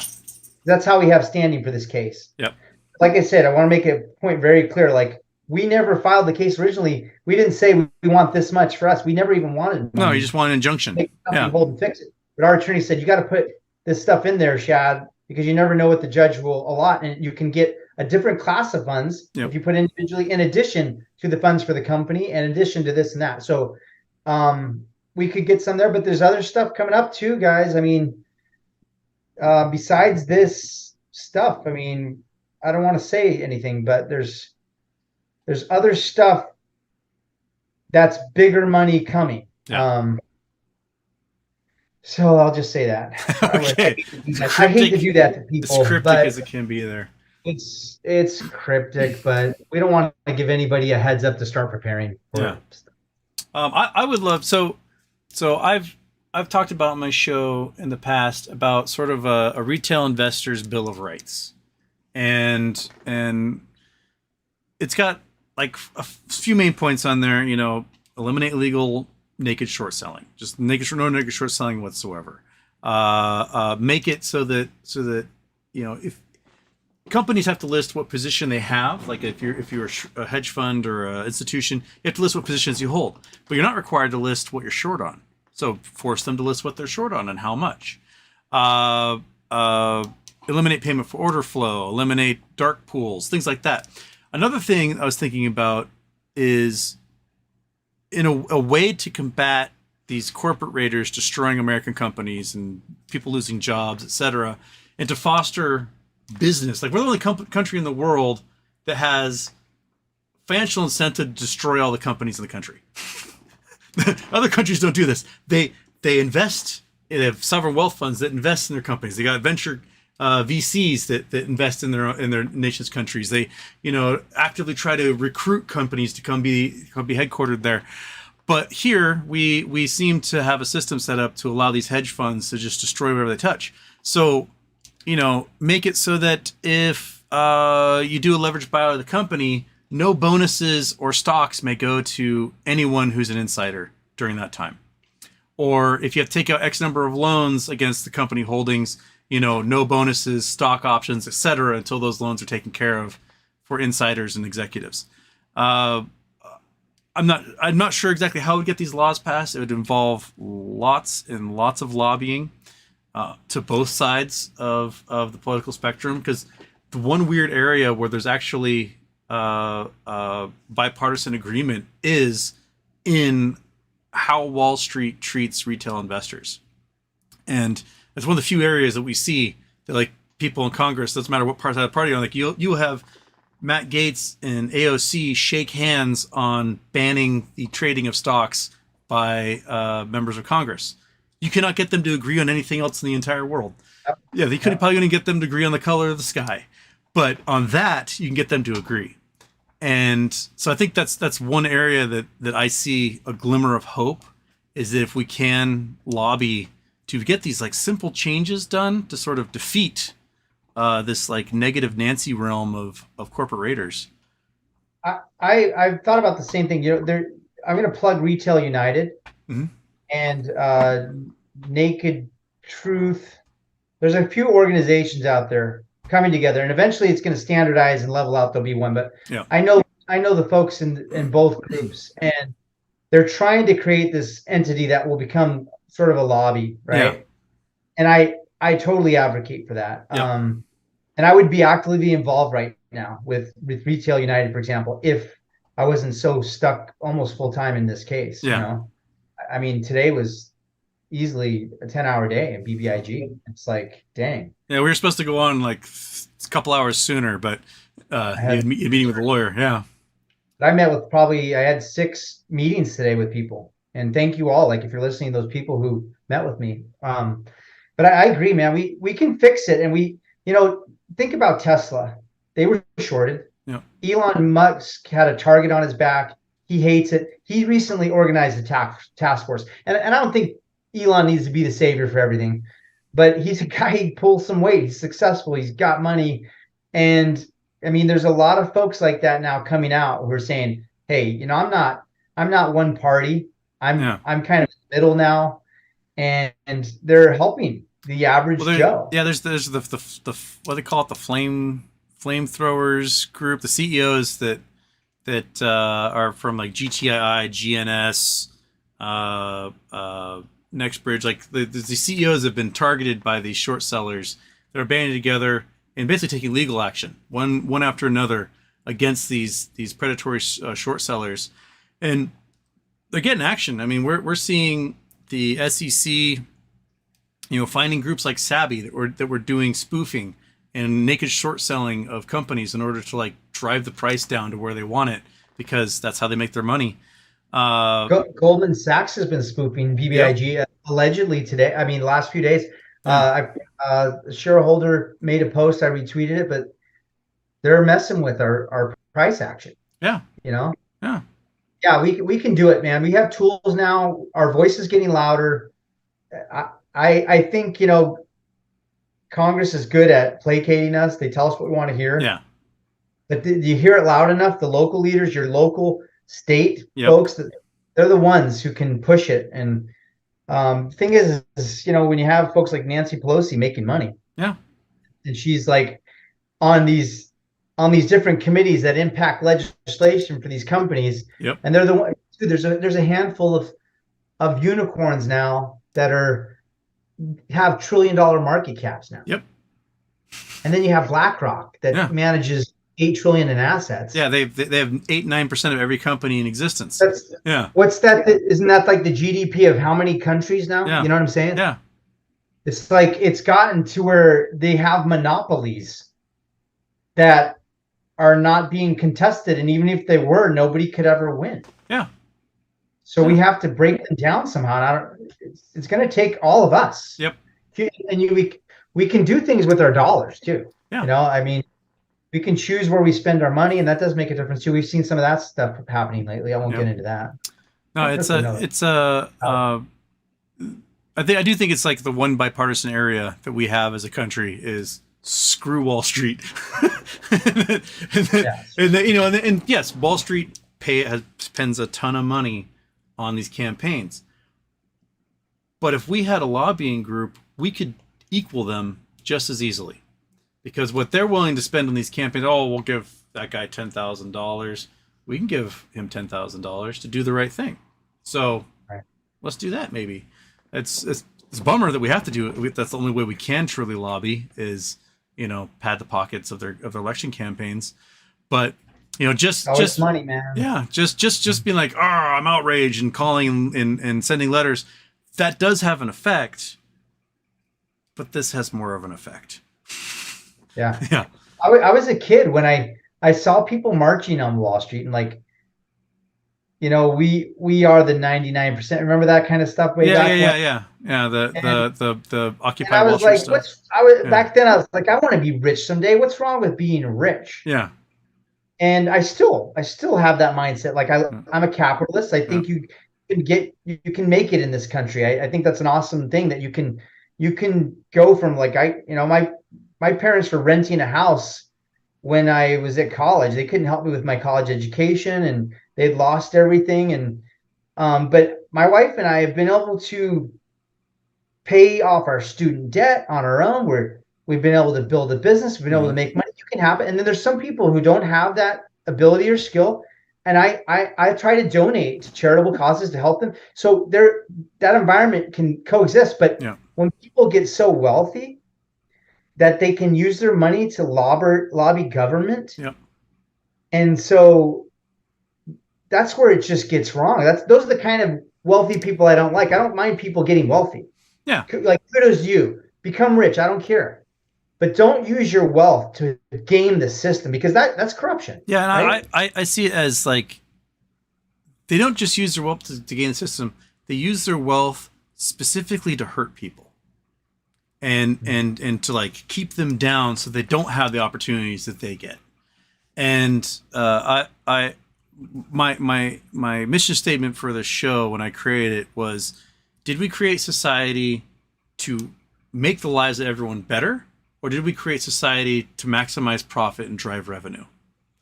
So, if we're going to be a society, yes, we need an incentive element to work, get things done. I totally understand that.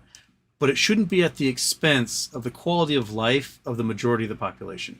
That defeats the entire purpose. Frankly, it's just more fulfilling anyway. Yeah. It's more fulfilling in life to build relationships, to help each other out and build up your community. You know what I mean? It's like, it's just enjoyable. Yeah. So, and I guess it's not for everybody, but like, I'm with you, bro. Like, we should not be trying to stomp on people and and tear them down for our Just to get another half cent on your share of stock that you already bought at 25 cents because you have insider options. Like, cool, thanks. Yeah. What's that say right there on the left above the Vinco thing? What's that? This is Next Level Chimneys. This past fall, I was complaining about how expensive it is to heat my house because we're on an oil furnace, and it's like, I think oil is like $5.75 a gallon. And one of the viewers was like, "Do you have a fireplace?" I said, "Oh, we do, but it's the flue's fused shut and we can't use it." He's like, "Well, how about I install a wood stove for you?" And I was like, "What? I can't afford that." He's like, No, I'll just do it." And he came over with a crew, rebuilt the chimney on the oil furnace as well, cut out the flue, put in a beautiful little wood stove insert. So now I can like burn wood. I've got wood everywhere. Trees constantly collapse around here. You got your mini fridge there to the left. Is that what I see? Where? A mini fridge to your right. Oh no, those are speakers. Oh, is that a speaker? Is there yeah. Candle? Or is that a cabinet or something? Oh, this is a cabinet. Yeah. It's on the side of a cabinet. I've got like all my file folders. By the sign, I see something like a microwave or something. I don't know what that is. That's my laser printer. I see. And also the dog treat zone is up there as well. Got a mini library there. Yeah. Kind of your hangout there, huh? Yeah, I've got a couple of libraries going on in this house, so it's people always complain like, "Oh, your room is so messy." I'm like, "It's actually not that messy. I just have a lot of books." I don't know if you know what books are, but that's cool. Yeah. That's cool. Well, I don't know if I have anything else. Anyone else have anything else in here? I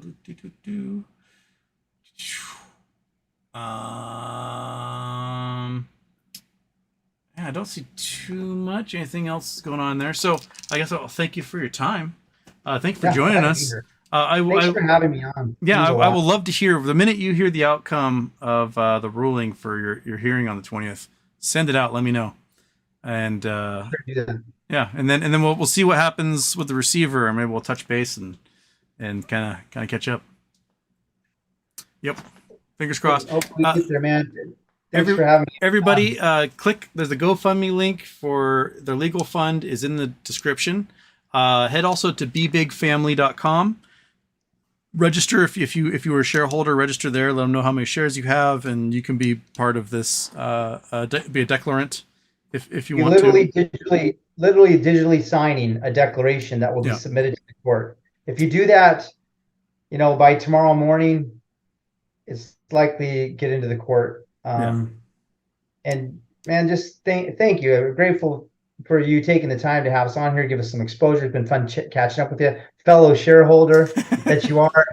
Hope we can win, but we're gonna make a statement no matter what. But I do think that there's going to be some dollars coming back. I mean, there's a point where you have to say how much time are you going to spend to make it worth your while. And I do think that we have a path. Yeah.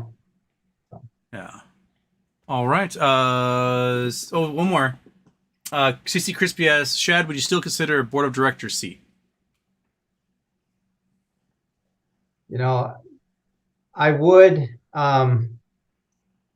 You just got a real tired look on your face. I've been talking about that today with several people, actually. There's 3 empty seats. It's never been something I've wanted to do. I run a small business. Yeah. I have a large family. I'm active in my community, my church. So it's like not that something I would really want to do, but I would do it if it could make a difference in turning around this company and our investment and make us whole. Does that make sense? Yeah. I think I could go in there and figure it out. I've never been a board member of a publicly traded company. I've been a board member of many entities, but mostly small nonprofits and little entities like that, but nothing like this. So, but because of the experience I've had, I feel like now these guys can do nothing and make a company exist. We could actually do something and make it better. So, I would consider it. Okay. Excellent. Cool. Cat's been completely motionless the entire time. Well, thank you so much. I want to wish you a great day, and I'll reach out when when I hear news. Thanks, Houston, man. All right. Appreciate it. Thank brother. you. Boop. All right. Have a good night, man. You too. Take care. Okay. All right, everybody. I only have a little bit left. I promised my mother I was going to go and put together a jigsaw puzzle with her. So when your mother asks if you want to put together a jigsaw puzzle, you say yes, and you head to her house and put together a jigsaw puzzle. So I'm gonna be heading out here in a second to do that. Looks like a lot of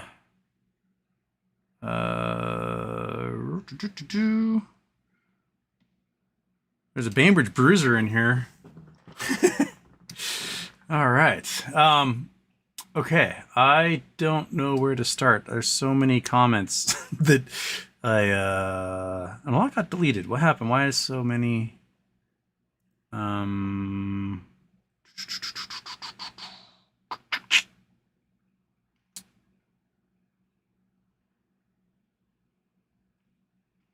Okay. Let's see here. Questions. I think the first part of the show got cut off, so I can't see if there was stuff from the very beginning. But might as well do what news recap do we have? Finger got hammered down a little bit today. Ryan Cohen's still listed as interested party in the overall company of what is BBYQ. We have, it looks like Overstock referring to Teddy. Carl Icahn untied his personal loans from the company, raised $12 billion in liquidity to do something. There's definitely something going on with those guys. We're assuming, because that's what we are inferring, is that there's a play for Bed Bath & Beyond, and a significant portion of that cash is going to be used for it. But maybe there's other big plays involved. I know Icahn is very, very angry with the short sellers right now, so he may be out for blood and to see what he can do to destroy them, and I'm all for it. I'm personally waiting for some cash to clear so I can pick up some more BBBYQ shares simply because I'm an idiot, and I'll just keep throwing money at that, hoping that one of them's going to explode today or someday. I do have the feeling there was a hearing yesterday, bankruptcy court, where the judge is like, "Hey," to the lawyer, "Where are we right now in this process?" And the lawyer said something effective, "Oh, we're working with 6th Street about forgiving our debt and working a deal. We can't say too much about it, but things are looking good," which is what you want to hear. That's like, "Hey, we're about to emerge with a restructuring plan and leave your Chapter 11 corp in the dust." So we're hoping something good's gonna come out of that. Keith Chapman, why are you not thinking MOAS numbers if BBBYQ squeezes? I'm trying to temper my expectations at the moment. Can it have those numbers? I honestly don't know where the float is in relation to how many naked shares are out there. I don't have a clue. I know that Interactive Brokers yesterday sent out a notice to people who were short on BBYQ saying, "Hey, you're gonna have to start closing your position. There's no shares available because they haven't had shares available since Friday apparently for lending. So things are getting tight like a tiger. So it may possibly go freakish. I am hoping for tens of dollars. That's where my hope is. If it goes beyond that, fuck yeah. But to maximize, I want to get as many shares as I can while it's still under 30 cents. So buy here, buy there, pick up another 5,000 shares, whatever I can do, I will gladly pick them up because, then if it goes to just tens of dollars, cool. I've got a new truck and a vacation and a couple others, pay off my student loans. If it goes beyond that, hell yeah. I'm living the good life, and I'm all about living the good life. I guess I would say, like, my plan as it stands right now. I've got call options in Finger, just see where that goes. I've got my BBYQ. If BBYQ takes off before the end of the month, if they emerge, next week, I don't know exactly the timeline, but they could say, "Hey, we reached a deal by the 18th and we're done." That'd be awesome. I'd be all for it. And if those numbers are decent, I would absolutely love to throw a bunch of puts at UPS, because I have a feeling that a large enough strike can really do some damage. The stock fluctuates enough in like $15-$20 range. It goes from like 175, 190. It floats around there. So the news of a big strike can really bring it down a notch, I think. And if it could drop $20 on the fact that a strike is hitting, there's a lot of money to be made on weeklies, and I will see what I can do with that. So that's kind of my, lots of moving parts. So you have to be able to like bob and weave and adjust and adapt. But that's what I'm looking at right now for my next play. Okay.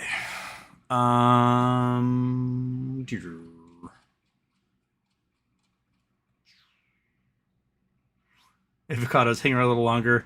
Always have a good time. I'd like to, but I promised my mother that I was going to end the show at 8 o'clock my time and go put together a puzzle with her. So that's my Wednesday night adventure. Is my mother feeds me a sandwich and I put together a puzzle with her. So there you go. Okay.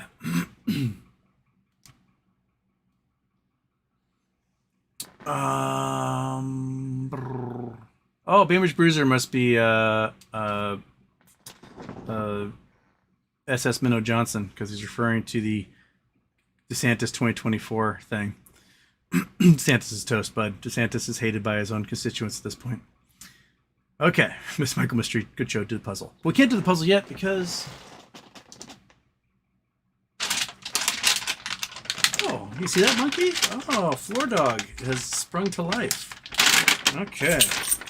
We got Costco dog treats, buddy. That is what life is about. Yeah. Are you happy, dog, with a Disney collar? Okay. Come on up. Say hi. Get it. Get it. There you go. Good stretch. And then into the Jaws cam. Da-dunt. Da-dunt. Alright, good job. Okay.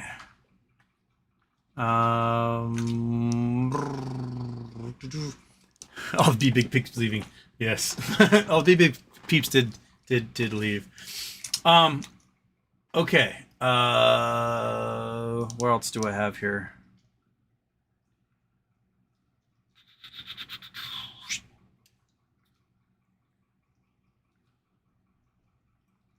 Houston, I hope you gave them all A's. I just, even the girl that was like totally failing my class who I was tutoring, I was like, you know what? Take this, go to Wazoo or wherever she was headed. Yeah, that was just DECH, Dream Change Educational Holdings. That was the Pentecostal Churches Corporation. They straight up stole like 500,000 students' financial aid money. And then they had the audacity to be like, we can't afford to run the schools. I mean, they did other things. They like started laying off professors. So when I started at their institute, that was 2010.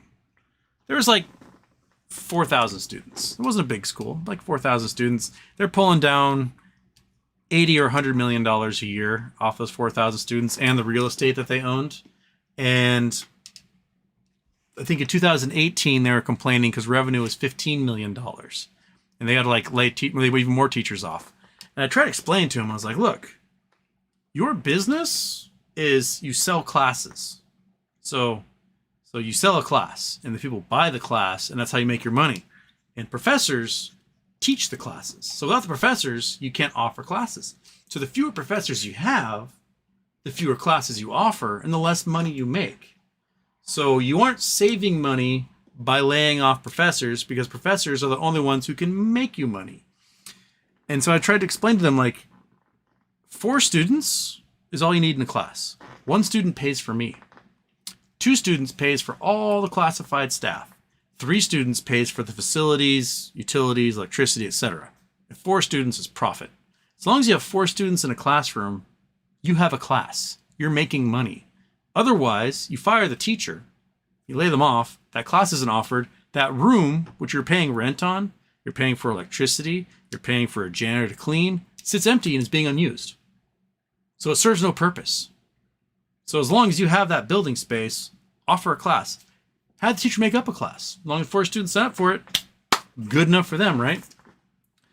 They didn't listen to me and they kept firing teachers and revenue. So they lost $85 million in revenue annually by the time I started, and 9 years later, 10 years later, when they closed the school, because they laid off so many professors. It was so strange. Like, your business is you sell classes, and now you can't offer classes because you got rid of everybody who can sell classes. And like, part of the accreditation, like to be a college, you have to be accredited. To be accredited is the only way you can get like financial aid from the government, etc. And part of the accreditation was like, hey, 40% of your faculty must be full-time tenured faculty. 40%, so 4 and 10. And by the time we ended, there wasn't a single full-timer left. They had laid all the full-time people off. There were only adjunct weirdos like me who would teach here and there and get no benefits and whatever. And so they were already facing like being decredited, like losing their accreditation because they fired everyone. And even then, with all that, they still stole everyone's financial aid money. And so as far as I know, they never had to pay anyone out. Which probably should be a class action. If you are a Dream Change Educational Holdings student, you went to the Art Institute, Brown Mackie College, Argosy University, etc., between like 2016, 2019, you should be able to class action sue that church and get your money back. At least own a nice chunk of property in California for whatever like giant televised cathedral they have. Okay. Oh, Christopher Munt's made in here. Excellent. All right.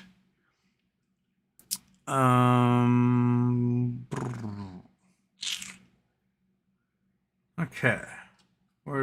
Squamps. Can astronauts barf? Of course they can. I think most of them do.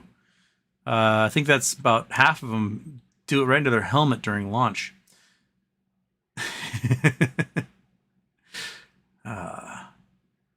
Okay. People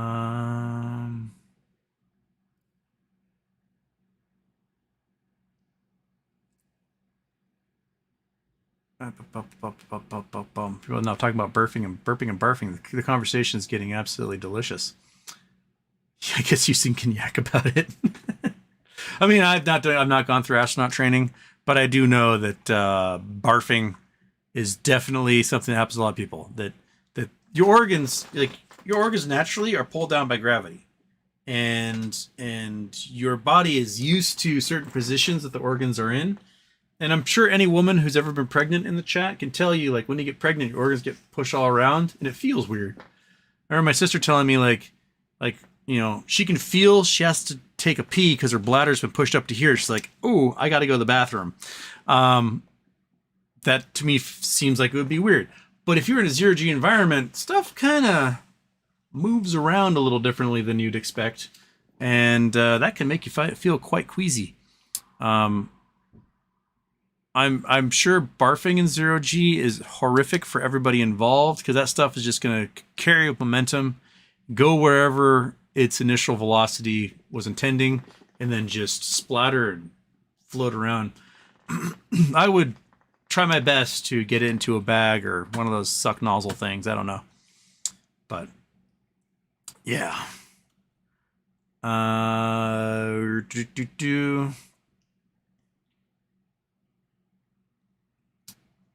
Okay. All right. Where are we?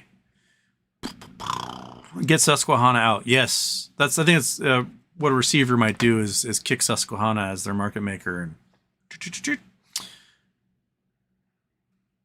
okay. Monkey Butt, do you have anything to add? Cat? You're just such a stoic little guy. Look at you. Stoic little dude. Oh yes, yawned it up because you had a rough day. Rough day of sleeping. Just the worst. How could you? Okay.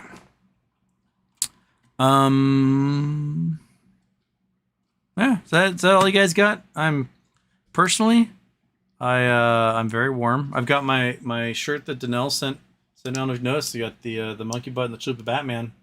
This type of thing that if you are a niche internet micro celebrity, people make shirts of your pets and send them to you. It's probably the greatest perk of the entire job.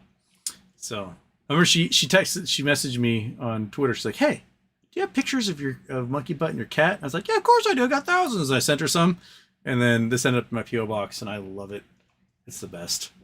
I was wearing it today. Monkey and I were walking downtown, getting treats from all the shops. That's our favorite thing to do. And nobody realized I had monkey butt on the shirt. I was like, "Do you notice anything?" "Oh, it's Monkey." Right? Yeah, it's you. I said your name. And I'll be wearing this shirt long after you both have left this mortal coil. So your memory will live on forever there, buddy. I'll reminisce every time I wear it.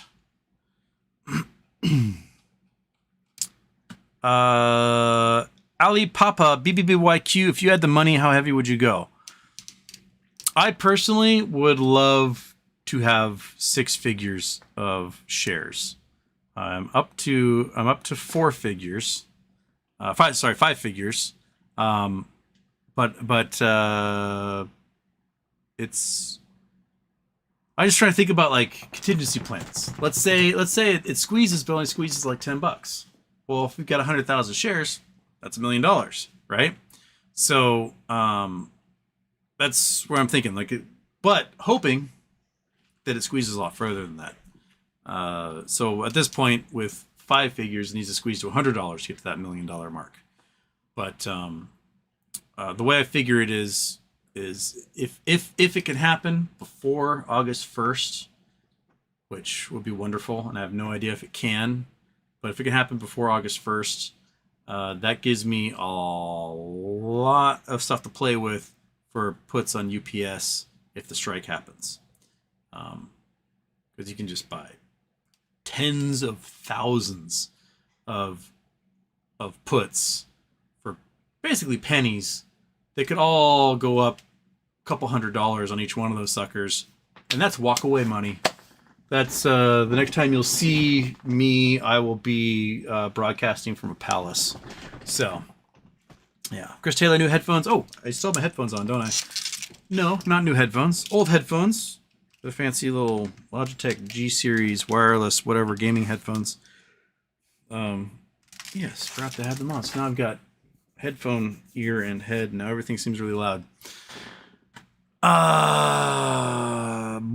Well, it's time, folks. I'm out. I've got to go hang out with my mother.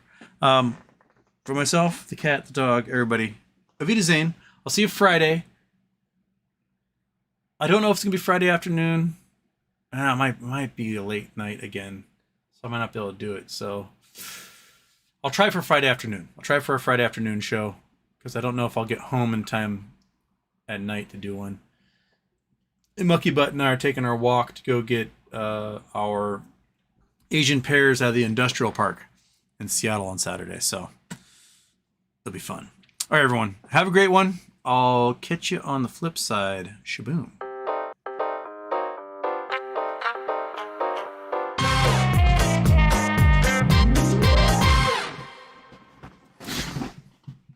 Look at my shirt. It's amazing. Absolutely amazing.